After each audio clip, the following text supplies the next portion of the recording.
Hi everyone, welcome back for another video. In today's video, I'm going to be talking about why it's important for women to take control of their financial futures. So if you're a woman who's thinking about how to manage their finances, then stay tuned. If you're new here, my name's Caroline. I'm a mother of 3 children and I'm on a mission to help women to manage their finances and also to live a fulfilling life. It's a goal that I'm trying to work to for myself, and I'm hoping that through this YouTube channel, I can help others achieve the same. Now, since I've become a mother, something has become very apparent to me, and that is that having children is actually one of the biggest penalties or biggest blows to women's financial freedom.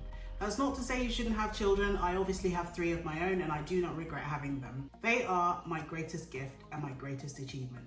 Having children is the biggest barrier to financial freedom for a lot of women. And this is because there are various structural issues, such as gender discrimination, the types of jobs that women take, often not in necessarily higher paying roles. Once you have children, then obviously there's the loss of promotion. Then most women will drop out of the workplace for various reasons, usually down to childcare and the childcare costs, and more crucially, pension. If you drop out of the workplace, then you won't have the option to pay into a private pension, and you will miss out on the employer match, which is basically free money. Now in the UK, most households where there is a lone parent, i.e. a single parent, most of them are headed up by women. Nearly 90% of women head up single households. That's a staggering 2.7 million families. So with that in mind, I think it's even more important for women to learn how to manage their finances and take back control. So if you have children, you may or may not know that there have been some changes to childcare support.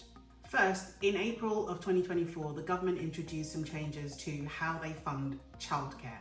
The threshold from which you are unable to claim child benefit has increased from 50k to 60k. That is welcome news for a lot of parents, particularly single parents. So in essence, if you're earning 60k, you can still claim the full childcare entitlement, whereas before the cutoff at which you started to lose your child benefit entitlement started at 50k. So by the time you got to 60k, you could not claim a single penny in childcare benefits. However, now, as of April, that threshold is going to increase to 80k. So if you have an income of between 80 and 60 and 80k, you can still claim. But however, once you reach 80, then you will have 0 entitlement to it.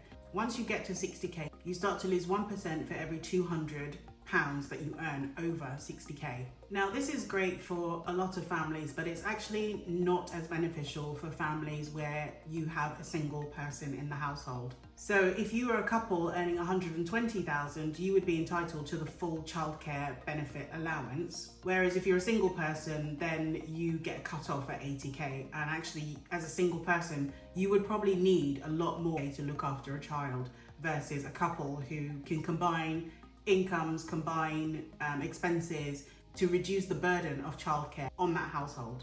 In addition, the government, they announced an increase in funded childcare, and the intention was this to help women back into work. However, childcare is so expensive and almost unaffordable for most people. And then you have the conundrum of where single mothers are often trapped into a cycle of low income work. And that is because typically low income work allows you to work in shifts. And a lot of women also work in industries that are much more around caring. And those tend not to pay as much as industry, as it were. So if you don't work, and completely understandable because the cost of childcare just makes absolutely no sense to go to work for a lot of people, you can access 15 free hours for children over the age of 2. For working parents from September 2024, which is next month, you can get 15 hours of funded care for children ages 9 months up to 3 years. And in September 2025, which is just a year away, this will be extended to 30 funded hours. And this applies to all parents, whether you work or not. Now, obviously, if you work shift work or unsociable hours, these may not necessarily work for you because you're going to need to find a care setting that takes children in unsociable hours, and very few of them do. Most of them are open between 7 a.m. and 7 p.m. If you have the option to use a nanny, and the likelihood is that if you're on a low income, you cannot afford a nanny, because nannies, in London at least, based on what I've looked at, you're going to be spending at least 50k on a nanny. So I would imagine that this is probably not going to apply to you. Or you can look at childminders where maybe some of them might cover unsociable hours, but again, they will charge a premium, so this might just not work out for you at all. childcare for people on average incomes can take up anywhere between 60 to 100% of your salary. So just imagine you're on 35k, which is the national average. So that basically works out to be 2,300 and some change per month. And that assumes no pension or student loans or any other deductions. So if you've got a childcare bill of like £1,500 a month, that basically eats up 60% of your income. And that's before you've even paid any bills. So if you're a woman who is thinking about having children, here are some tips that I think might be useful to you. Number one, before you have your children, I would start saving up for maternity leave. So usually you should try to think about maternity leave as maybe for 1 year. Now, depending on your circumstances, you might choose to go back to work a lot sooner, but most women are entitled to up to 1 year off work.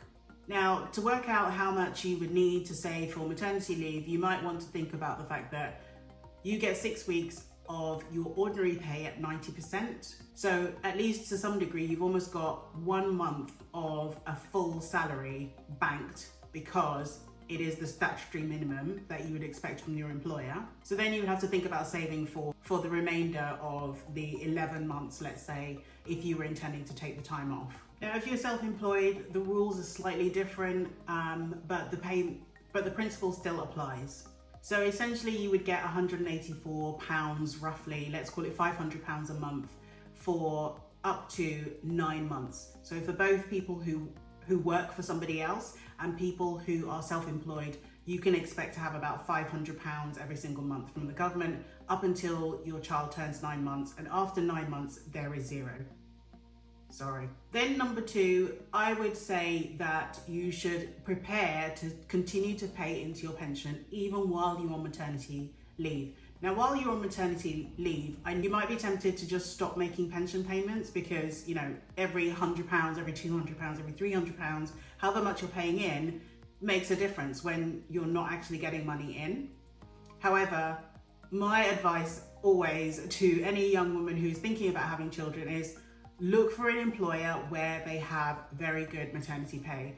Now, I know that's not everyone's luck to be able to find a job where you have an employer that gives you 6 months, 9 months off paid. But if you are able to find a job like that, that's where I would say go and have your babies.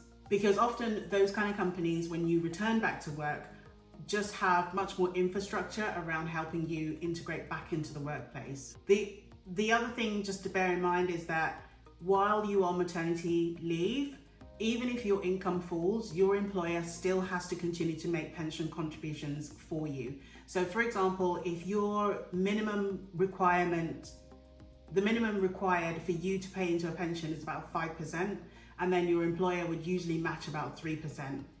Now, if you decided to stop making your 5% contributions, your employer would still have to pay in 3% while you're on maternity leave. So there is some advantage there.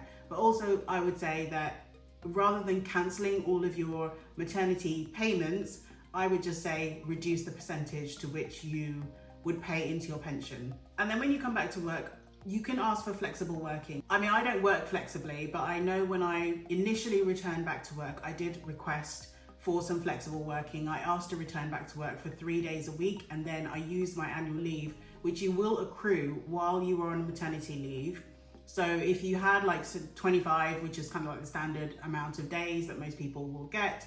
So if you had 25 days annual leave, you would build that up while you are away, and then you could use those 25 days to help you stagger your way back into the workplace. So you could maybe do 3 days a week and then use a portion of your 25 days to cover your 2 days until that runs out.